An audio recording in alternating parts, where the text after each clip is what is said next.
अक्सर व्यक्ति ये कहता है कि मैंने पढ़ाई तो बहुत करी, लेकिन जीवन में जिस तरीके की उसको कामयाबी चाहिए थी, सक्सेस चाहिए थी, या उसको अपने कर्म को ही करने में बहुत दिक्कत आती है। आज आपसे जो बात कर रही हूँ वो है कि न्यूमरोलॉजी का कर्मा अलाइनमेंट करके आप कैसे अपने जीवन में जो कर्म में दिक्कत आ रही है उसको दूर कर सकते हैं। जुड़े रहिए।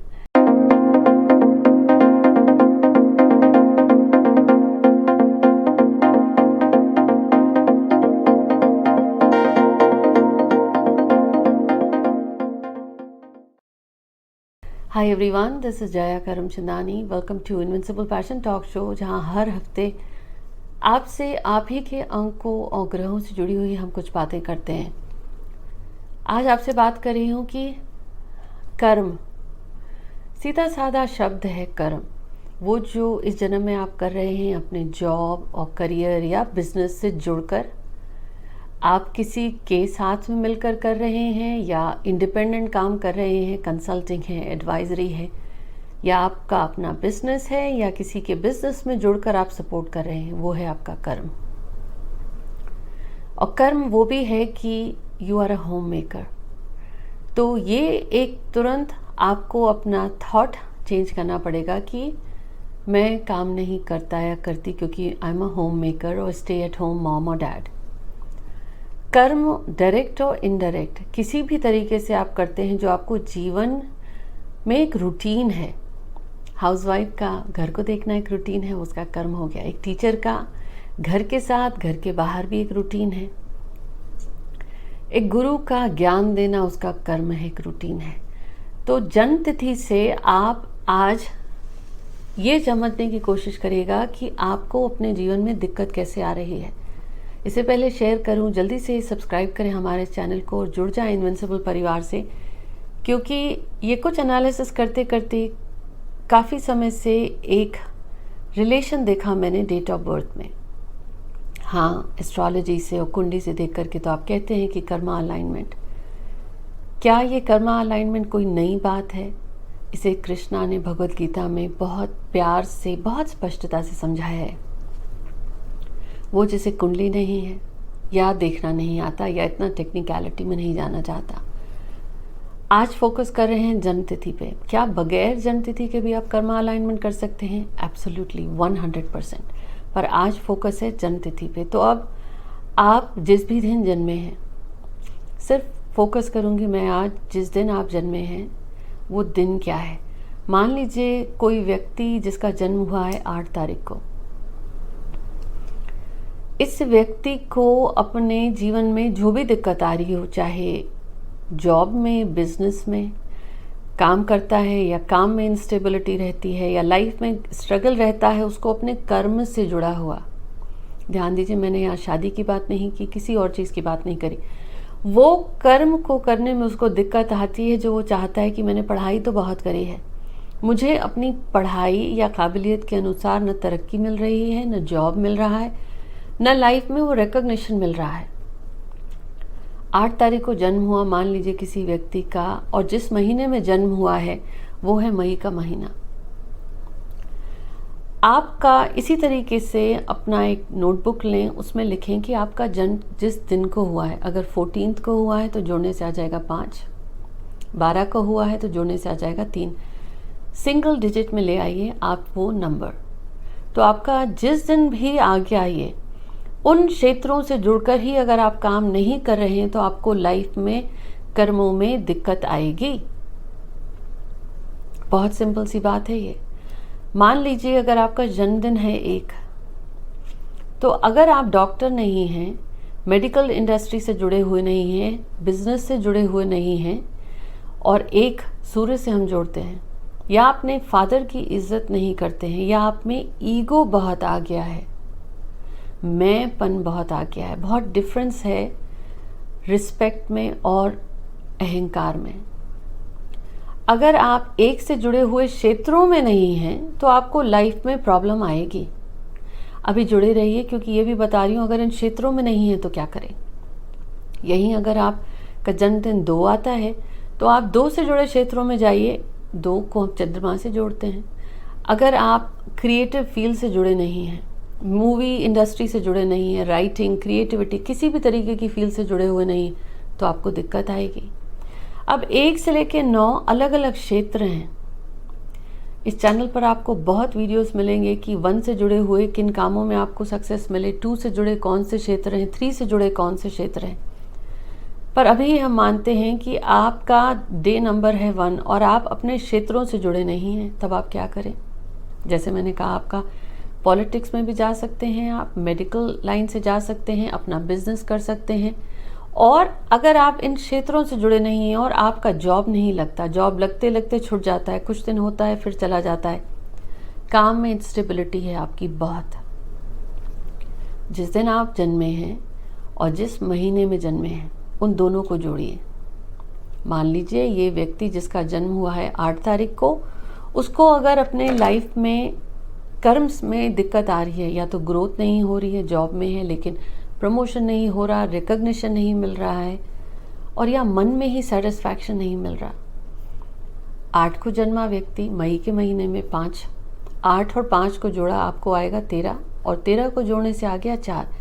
ये व्यक्ति जिसका जन्म 8 तारीख को हुआ है, अगर उसको अपनी लाइफ में कर्म से जुड़ने किसी भी कारणवश दिक्कत आ रही है, न ग्रोथ मिल रही है, न कामयाबी मिल रही हो, और सब मिल गया लेकिन मन खाली हो, अंदर से मन में इन चीज़ों की इच्छा ना हो कि जो चाहता है वो उसे नहीं मिल रहा कर्म अनुसार, तब ये व्यक्ति 4 से जुड़ जाए। 4 क्या है? 4 वैसे तो राहु का अंक है। राहु का काम है बड़ी सोच रखता है, और राहु आपको इल्यूजन भी देता है, भ्रम में भी डालता है। अब ये व्यक्ति अगर 4 की पॉजिटिव चीज़ें अपने जीवन में ले आएगा, अपने कर्म को जो भी करता हो, अब 4 से जुड़ी हुई चीज़ों की पॉजिटिविटी को अपने जीवन में ले आएगा, तो उसकी लाइफ में जो कर्म में दिक्कत है या उसकी लाइफ में जो प्रॉब्लम और इंस्टेबिलिटी है, चाहे वो कर्म अनुसार उसको गेन्स, फिर कॉम्पेंसेशन अच्छा नहीं मिल रहा हो या सेटिस्फैक्शन नहीं मिल रहा, अब 4 से जुड़कर क्या करें? अब ऐसे ही आप निकालें अपनी जन्म तिथि, जिस दिन आप जन्मे हैं, अगर 1 से लेकर 9 तक है जो भी दिन आपका, आप उनसे जुड़े हुए क्षेत्रों में नहीं हैं, आपको अपनी लाइफ में दिक्कत आ रही है, तो आप उसमें अपने बर्थ मंथ को जोड़िए। बर्थ मंथ को जोड़ने से जो अंक आया है, उनसे जुड़े हुए कामों से जुड़ जाइए, या तो हॉबी ले लीजिए। अब आप लॉयर हैं, मान लीजिए 3 का अंक है आपका डे नंबर, और आप लॉयर हैं, और आपका जन्म हुआ है 6 का महीना है, 3 का जन्म है आपका, योर बर्थडे इज 3, और आपको दिक्कत आ रही है, आपको ग्रोथ नहीं है, आपको सपोर्ट नहीं मिलता, आप लॉयर हैं। अब 3 का क्षेत्र बताता है ज्ञान, 3 का क्षेत्र बताता है गुरुत्व, 3 का क्षेत्र बताता है एडवाइजरी। हालांकि लॉयर एडवाइजरी का काम भी करता है, लेकिन स्ट्रिक्टली लीगल से जुड़ा नहीं है 3। अब ऐसा व्यक्ति जो 3 का जन्म है, मंथ है 6, 6 और 3 को आपने जोड़ा, आपको आ गया 9। अब ऐसा व्यक्ति अगर लॉयर भी है, काम करते समय 9 का स्वरूप अपने कर्मों में ले आए। अब 9 का स्वरूप क्या है, ये अब आपसे डिस्कस कर रही हूँ। जब आपके जिस भी क्षेत्र में है दिक्कत आ रही है, पहला हिंट है आपको कि शायद आप अपना जो काम कर रहे हैं, आपके जन्म तिथि के अनुसार जो कर्म था वो नहीं है। अब आप क्या करें, जल्दी से लें अपना दिन और मंथ को जोड़िए, जो अंक आए। अगर जोड़ने से 1 आया है, आपको दिक्कत आ रही है, तो अब आप 1 हो जाइए, 1 से जुड़ जाइए। यानी 1 का पॉजिटिव क्या है, ईगो को हटा दीजिए, अपने फादर की रिस्पेक्ट करिए, सूर्य को प्रणाम करना शुरू कर दीजिए। आपके फादर नहीं हैं, कोई बात नहीं, कोई तो है आपका बॉस, या कोई बड़ा भाई है आपको जिसे आप पिता स्वरूप मानते हैं। अगर बड़ा भाई नहीं है, कोई बात नहीं, कहीं काम करते हैं, आप अपने खुद के बिजनेस में हैं, कोई आपसे ऊंचा नहीं है, ये सबसे बड़ी हिंट है कि आपको कद या ईगो का कद उतना बड़ा हुआ होगा। तब आप क्या करें, हम सबका पिता परमेश्वर, गॉड, ईश्वर को भी मानते हैं, रोज उनको याद कर लीजिए। यहाँ ना आपको रूबी पहनने की ज़रूरत पड़ेगी ना कुछ। इसके अलावा क्या करें, अपने कर्म में जब भी आप काम करें दूसरों को अपने से नीचा ना देखें। आपके अंदर नंबर 1 की पॉजिटिव एट्रीब्यूट्स आने लगेंगी, क्योंकि आप उन क्षेत्रों से जुड़ गए जो आपके कर्म में दिक्कत अब नहीं देगा। ऐसे ही अगर 2 आ जाता है तब आप क्रिएटिव फील्ड से जुड़ जाइए, पॉजिटिव इमोशनल होकर प्रॉब्लम ना करें, पानी को मत वेस्ट करें, बहाव। नंबर 2 मून से जुड़ा जाता है, अपनी मॉम की रिस्पेक्ट करें, उम्र में बड़ी जो हैं फीमेल्स की रिस्पेक्ट करें, माँ समान। पानी का तो वेस्ट आप नहीं करें, लेकिन अपनी वाणी का सही उपयोग आप करें। और तो और कोई क्रिएटिव हॉबी बना लीजिए, सिंगिंग, डांसिंग, पेंटिंग, कुछ भी। या जो आप ऑफिस में काम करते हैं, अपना कर्म करते हैं, उसमें थोड़ी क्रिएटिविटी ले आइए।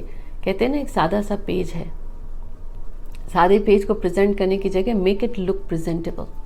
क्रिएटिव फील्ड्स क्या है, जैसे डायलॉग डिलीवरी, एक होता है कि पढ़ के बोल दिया, एक होता है इमोशंस के साथ। तो अपने मन में भी अगर आप बदलाव लाएंगे कि मैं औरों के प्रति कैसे अच्छा कर सकता हूँ, अपने वाणी में बदलाव लाएंगे, तो आपके जो कर्म में दिक्कत आएगी उसमें आपको चेंज नज़र आएगा। यहाँ किसी स्टोन की ज़रूरत नहीं है, क्योंकि ये है आपका karma alignment as per your birth numbers. यहीं पे आपका 3 आ जाए। 3 वाले व्यक्ति को फिर किसी न किसी चीज़ से सीखने के लिए जुड़ना पड़ेगा, चाहे वो एस्ट्रोलॉजी हो, चाहे रिसर्च फील्ड से हो, या बच्चों को पढ़ाना शुरू कर दे, या जो सीखा है उसको पार्ट टाइम सिखाना शुरू कर दे। उसके जॉब में अगर वो एडवाइजरी का काम नहीं है, कंसल्टिंग का नहीं है, और अगर जैसे मैंने एग्जाम्पल दिया लॉयर है, वहाँ वो थोड़ा पढ़ाना शुरू कर दे। अगर आपके पास 3 आता है, ज्ञान है ना, थोड़ा सा ध्यान में भी बैठिए। अगर यहीं 4 आ जाए तो ऐसा व्यक्ति 4 हो जाए, यानी राहु के पॉजिटिव क्या ले, बड़े स्केल पर औरों की, यानी लार्जर कम्युनिटी का कैसे मैं कुछ सपोर्ट स्ट्रक्चर बन सकता हूँ, उनकी सेवा कैसे करूँ, मदद कैसे करूँ, ऑनलाइन या मीडिया स्वरूप में होकर।